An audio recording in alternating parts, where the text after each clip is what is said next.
¿Cómo está evaluando lo que está haciendo esta transición entre el gobierno saliente y el gobierno entrante el próximo 1 de marzo? Bueno, digo, la transición encarada como relación del gobierno saliente y el gobierno entrante creo que en general es fluida. Un poco, sin duda, hubo algunos casos en que desde el gobierno entrante hubo muy poca colaboración. Bastante claro la actitud del Ministerio de Trabajo.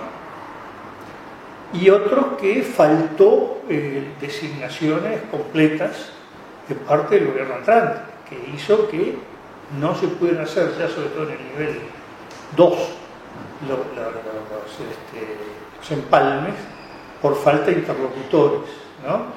Es decir, las direcciones en general, ¿no? Son muy pocas las designadas y son muy importantes en el momento de la transición porque toman las cosas concretas, no las grandes líneas. Pero en general creo que es una transición, que toda transición tiene algún tipo de rapidez, hasta dentro del mismo partido. Hubo rapidez en la transición de Sanguinetti a Valle, hubo rapidez en las dos transiciones del Frente Amplio. Pero no creo que haya habido mayores, ¿no? Y en general, comparativamente en el mundo, no solo en América Latina, es una transición bastante excepcionalmente buena, ¿no? ¿Usted identifica que desde el Ministerio de Trabajo sí hubo algunos ruidos? Sí, declaraciones tremendamente incendiarias. En el caso desde que se conoció allí sobre la última semana de enero, sobre el 22 de enero, la ley de urgente consideración, bueno, esta ha estado ahí en 457 artículos, 10 capítulos, es muy difícil desmenuzar todo lo que contiene, pero una primera mirada. Bueno, primero es un borrador de proyecto de ley. Sí. En realidad el término generalmente que se usó siempre más técnico es anteproyecto de ley. Este proyecto de ley es un proyecto que en cuanto al contenido es muy abarcativo del programa del Partido Nacional. No es un programa basado en el compromiso por el país e incluso incluye puntos expresamente eliminados en el compromiso por el que iban en el borrador que presenta el Partido Nacional en la calle Pou y que algunos de los socios, no fue siempre el mismo socio el que eliminó cosas, eliminó y reaparecen en el compromiso. Desde el punto de vista formal hay dos temas. Una ley, yo la he calificado de ley ferrocarril, porque mucho más que una ley ómnibus, tiene 10 secciones que, si uno la desmenuza, es materia para entre 50 y 60 leyes distintas. Lleva a que una discusión sobre una ley de esta característica es como cuando se acoplan parlantes, no se escucha nada, ¿no? Que en el mismo momento se esté discutiendo garantías individuales, autonomía de la enseñanza, monopolio de hidrocarburos y fabricación de chorizos, no da lugar a un debate. Y digo, ese es un tema. Lo otro es que no he visto a alguien que lo señalara, digo, que diera la explicación. Todos los que yo he consultado tienen la percepción de que no hay ningún tema urgente en la ley. Son todos temas importantes, pero temas que merezcan la calificación de urgencia. Es decir, bueno, como fue, sí, el ajuste fiscal de Luis Alberto Lacalle, o como fue la primera ley de urgencia que se le quitó la urgencia que envió Gestino. Eran cosas que atenía a el manejo del gobierno inmediatamente, ¿no? En el caso de Lacalle, bueno, era como un tema con impuestos, con quites presupuestales, es decir, que hacía la gestión inmediata del gobierno. Aquí no se ve nada urgente, sino cosas de fondo que pueden discutirse con tiempo y con tranquilidad, ¿no? Obviamente en 5 años. Lo otro que me pareció extraño es que el mecanismo de ley de urgencia, el mecanismo de ley de urgencia viene de los viejos mecanismos de delegación legislativa que existe en la Constitución alemana y la austríaca de 1919, la Constitución italiana de 1948, que incorporó la Constitución argentina, que es que se delega al gobierno el dictar decretos leyes por un periodo determinado que luego deben ser convalidados por el Parlamento para que tome medidas de urgencia. El más o menos similar es el de la Constitución francesa del 58, las ordonnances. Aquí se consideró que Uruguay hubiera rechinado mucho una delegación de funciones y se prefirió al revés. Un mecanismo que obligara al tratamiento y que ante el silencio parlamentario se diera por aprobado. En general, hasta ahora el silencio parlamentario funciona al revés. El caso de los presupuestos funciona como rechazo. Pero es correcto desde el punto de vista técnico constitucional. Pero la teoría es que la ley de urgencia, como las delegaciones, existen cuando hay un gobierno que no tiene una mayoría con la suficiente solidez para legislar con rapidez por sí solo.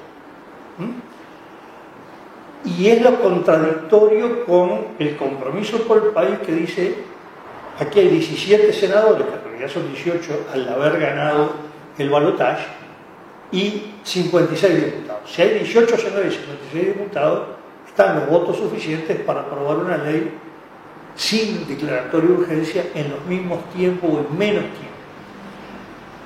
Cuando hay una verdadera urgencia, se marcó en aquella semana trágica de agosto del 2002, en que el proyecto de ley se termina de presentar en el Parlamento el sábado de mañana y el domingo de noche está promulgada la ley por el Poder Ejecutivo después de tratarse las dos cámaras. Es decir, cuando hay verdadera urgencia, se aprueba una ley de un sábado por un domingo, una ley trascendente en la vida del país. Lo que está marcando cuando hay urgencias y cuando las hay, ¿no? ¿Responderá a la debilidad de los acuerdos políticos? Tengo la duda si... a ver, la ley de urgencia es un mecanismo que en realidad está pensado para un parlamento moroso, porque si no hay mayoría, los 3/5 de una cámara o de la otra le pueden quitar el carácter de urgencia, con lo cual pasa a ser un tratamiento ordinario. Pero además puede ser rechazado, con lo cual se terminó todo el tratamiento. Una vez que una de las cámaras lo rechazó, murió el proyecto de ley. Por lo tanto, se requiere una mínima mayoría, por lo menos positiva, una mayoría no negativa, para no quitarle el carácter de urgencia y no rechazarlo, ¿no? Por lo tanto, la solidez se requiere igual. A mí me parece que la ley de urgencia más bien se entronca con muchos elementos que se han visto. El primero fue la negociación y forma de designación del Consejo de Ministros. Segundo, la forma de negociar los cargos en entes autónomos, servicios centralizados, unidades reguladoras y servicios desconcentrados, y la propia presentación de la ley de urgencia. Y me refiero, la calle Pou le ha dado la impronta a este gobierno de no ser una coalición, sino de ser un acuerdo bilateral del presidente del Partido Nacional con un conjunto de socios, dos de ellos relevantes, porque cualquiera de los dos que falle no hay mayoría parlamentaria. Partido Colorado y Cabildo Abierto. Los demás, más allá de su importancia en votos, que contribuyeron sin duda al triunfo de la calle Pou, dijimos, son accesorios. Quieren los dos que deje de votar, sigue habiendo mayoría en la Cámara y Diputados. Pero él se ha manejado con lo que defino como una rueda de carro sin llanta, es decir, hay un centro, una rueda, con ejes, con rayos, cada uno de los cuales va del centro a el interlocutor. Es un vis a vis. Es distinto a una coalición que supone los miembros sentados en la mesa discutiendo, más allá de que por el tamaño numérico y por la calidad del cargo de presidente de la República sea lo que se llama un primus inter pares, un primero pero entre iguales. Esta impronta presidencialista que se va acentuando, estaba muy débil el 25 de noviembre y empieza a acentuarse con las semanas, explica un poco lo de la ley de urgencia, o dicho de otra manera. También podemos explicar al revés. El Partido Nacional, más bien el sector Todos hacia adelante, viene hablando de urgencia hace muchísimo tiempo. Y recordemos que hasta bastante avanzado 2018, comienzo de 2019, no, hasta comienzo de 2019, el Partido Nacional tenía la idea, sobre todo Todos hacia adelante, de una competencia Partido Nacional Frente. Es Sanguinetti el que introduce, cuando aparece en mayo de 2018, la idea de una confrontación bipolar entre una coalición, en ese entonces Partido Nacional, Partido Colorado y algunos más que se quieren incorporar, no existía Cabildo Abierto, y el Frente Amplio. Es decir, el Partido Nacional y en particular, sobre todo Todos hacia adelante, porque Alianza Nacional venía más con una tesis coalicionista desde el principio. Y la ley de urgencia más bien concebida desde la óptica de un partido minoritario llegando a la presidencia de la República, que buscará socios, pero que gobierna por sí. De alguna manera es contradictorio el concepto de ley de urgencia con el concepto de sólida coalición. Ahí me parece que se juntaron dos estrategias que fueron concebidas en tiempos distintos. Y desde el punto de vista de los contenidos de estos 457 artículos, es cierto que es muy vasto una descripción de todo lo que contiene, pero ha tenido múltiples críticas desde la academia, los expertos, los sindicatos, los propios socios de la coalición plantean diferencias, dudas. Bueno, el tema es que este sigue siendo un anteproyecto borrador, es decir, no se puede hablar hasta que no esté el proyecto de ley remitido por el Poder Ejecutivo al Parlamento. Hasta ese momento es hablar de algo muy genérico. ¿Qué va a pasar con la educación? Ya hay señales muy claras que hay cambios sustantivos a lo que dice el borrador. Hay informaciones muy claras de que hay un rechazo por lo menos a la desmonopolización de los hidrocarburos. Después vendrá cómo se gradúa el tema competencia, no competencia, etc. Hay muchas disposiciones que les provocan rechines o en el Partido Colorado o en Cabildo Abierto, ¿no?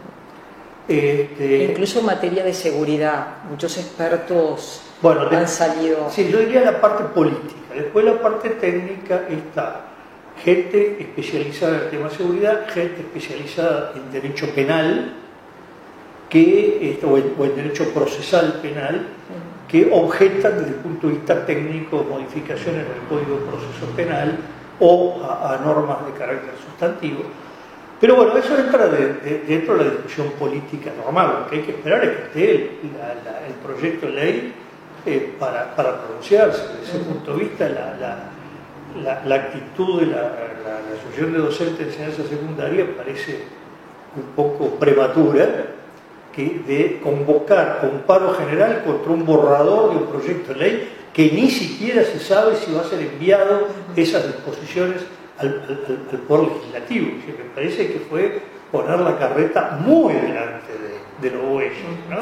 Y esta estrategia de rápidamente, ya sobre finales de enero, dar a conocer este anteproyecto de ley de urgente consideración, Lacalle, Pou y sus socios han dicho que es una fortaleza porque esta forma de actuar es muy transparente, es muy valiente en ese aspecto. Esto es lo que pensamos y lo ponemos sobre la mesa, pero a la vez se han generado como muchas discusiones en el país. ¿Eso fortalece, desgasta? Bueno, yo diría una cosa, calificar los procedimientos, siempre hay calificativos buenos para cada lado, porque cuando una cosa se hace totalmente transparente, también se dice es un conventillo.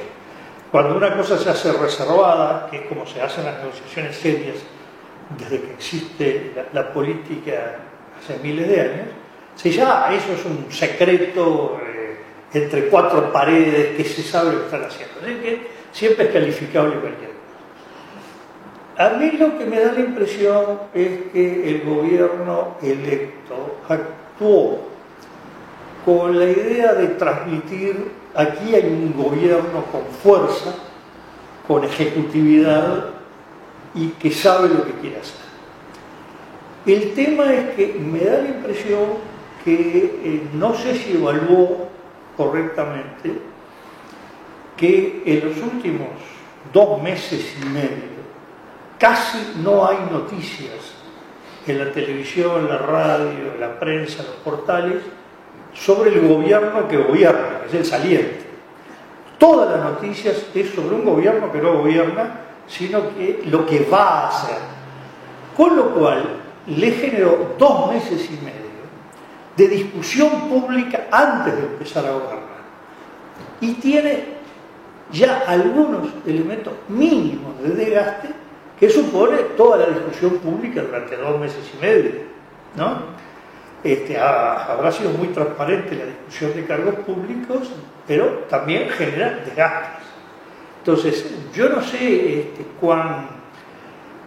por ejemplo, yo sigo sin entender la estrategia de poner cosas que se saben que se van a ser rechazadas. En una negociación privada es correcto, es decir, no, si yo pongo 200 artículos que van a ser rechazados, pongo fuerza, pues si no, más no. Pero si lo manejo públicamente, corre el riesgo que se diga, le cortaron la mitad lo que propuso. Es decir, ahí hay un juego delicado de técnica de negociación y técnica de comunicación, y que la una con la otra me parece que no se atan. Y eso hablando de un elenco político que ha demostrado ser en el último tiempo el que mejor se desempeña por lejos en materia de comunicación, ¿no? Lacalle Pou como candidato, su equipo como equipo político y de campaña ha sido por lejos lo mejor que se ha demostrado en comunicación política en el Uruguay hacia este tiempo. Aún así, me parece que no es lo mismo una comunicación hacia campaña electoral que hacia un gobierno.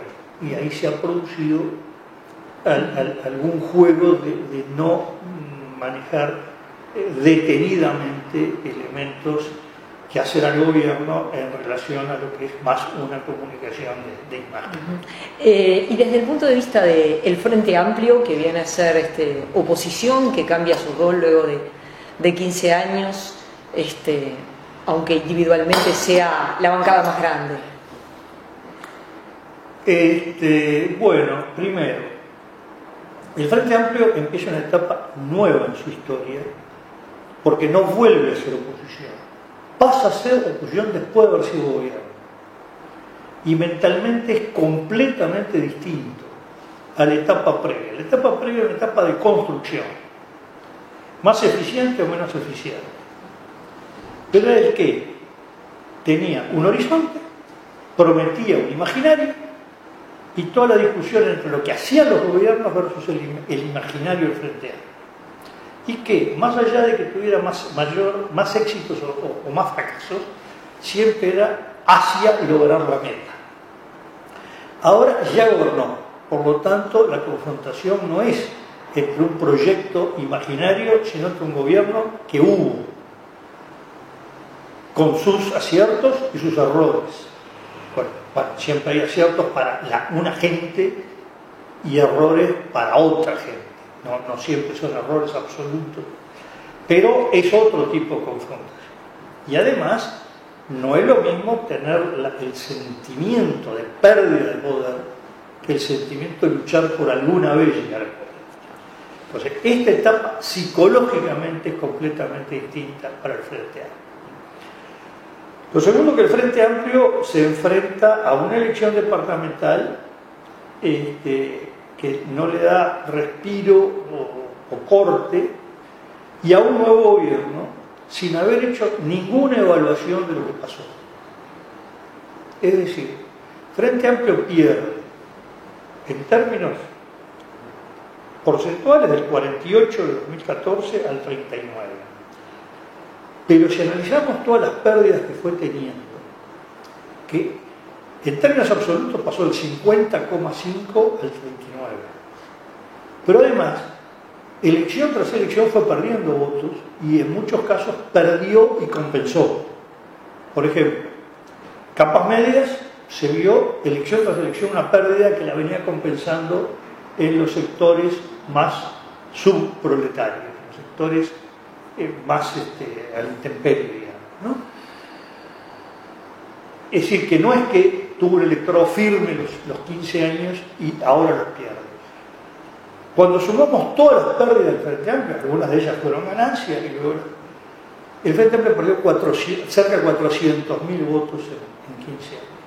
Vale decir, una vez y media Cabildo Abierto, una vez y un tercio del Partido Colorado. Pierde casi,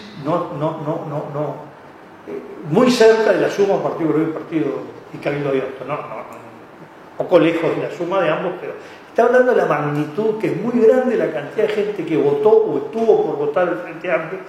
Ahí contamos nuevos votantes que debían ir al voto del Frente Amplio por distintas características, reproducción intrafamiliar del voto, estructura de edades, y no lo votaron de primera. Todo eso da 400.000 personas. Bueno, eso requiere un análisis.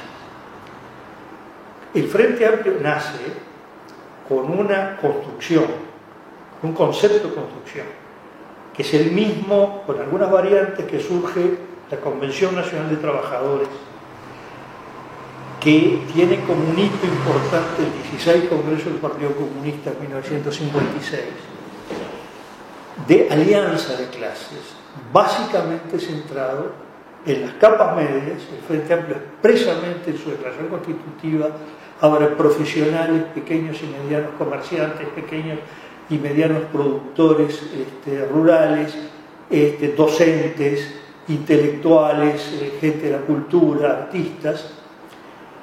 No, habría que incorporar ahí, ahora sería pequeños y medianos prestadores de servicios, que es una cosa nueva.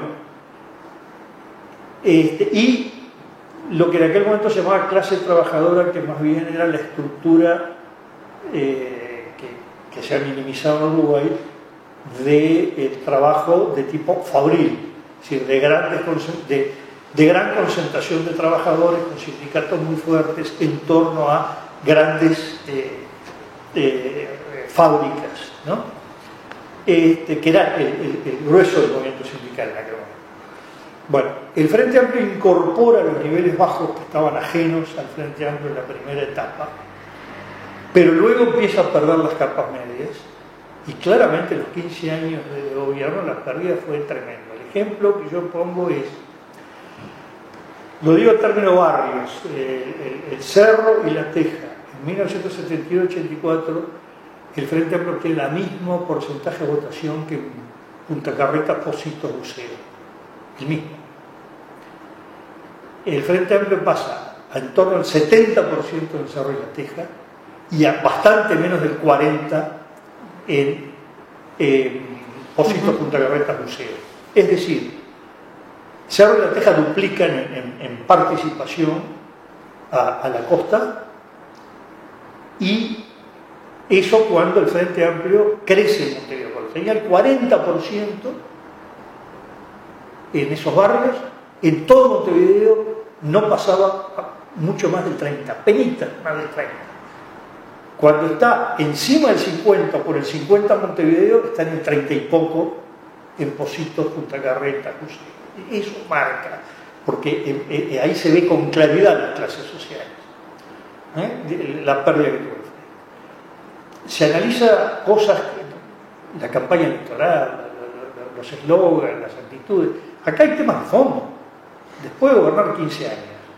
Además hay una cosa, Cuando un partido de gobierno pierde la elección, lo menos importante es la campaña electoral. Lo más importante es el balance de gestión del gobierno. La gente no se enoja ni se capta con eslogans, se enoja y se capta con resultados del gobierno. Y acá hay 15 años de gestión del gobierno. Y una cosa que a mí me creó problemas. Yo me pasé todo el mes de noviembre y principio de diciembre recibiendo llamadas telefónicas de periodistas y analistas políticos de muchas partes del mundo, pero sobre todo de España, Francia, Italia, Alemania, Estados Unidos, México, con una pregunta. En Uruguay el ingreso de los hogares, los salarios, las pasividades subieron más de un 50%. Más de los 2/3, 3/4% de los uruguayos económicamente viven mejor que hace 15 años. Mejoró la educación, sobre todo inicial, primaria. Uruguay fue de los países más destacados en digitalización de la enseñanza, ¿no? Y hay muchos logros. ¿Cómo perdió? Explicar cómo perdió Macri se explica en 30 segundos. ¿Cómo explica el Frente Amplio que exhibe esos logros? Bueno, esto obliga a muchas reflexiones. Está para un estudio muy largo, son muchos ángulos que hay que explorar. No hemos visto al Frente Amplio analizar esto, contestarse a sí mismo esta pregunta. ¿Cómo es que perdió? Porque la explicación, no subimos comunicar los logros, es considerar que la población uruguaya es idiota, recibe beneficios y no los ve. Si recibe beneficios y los ve y no vota, por algo es. Hay que respetar a la gente, considerar que la gente sabe lo que hace, ¿no? Entonces hay cosas que llevaron a gente que recibió beneficios, que vive mejor, a no votar al Frente Amplio, ¿no? Entonces, lo más preocupante del Frente Amplio es dejar sine die un análisis esperando a que la recuperación se produzca sola por errores del que está enfrente. Lo cual, bueno, hay que tener cuidado, porque hemos visto muchos países donde hay partidos de derecha o de izquierda o de centro que han hecho eso y efectivamente les va bien, vuelven a ganar, pero vuelven a ganar sin saber para qué, y llevan después a la desilusión de la sociedad. Si se gana y no se sabe para qué, no se responde a la sociedad. Entonces lo primero es un análisis profundo de lo que se hizo y lo que se pasó, y no reducirlo a quién puede ganar una intendencia. Gracias.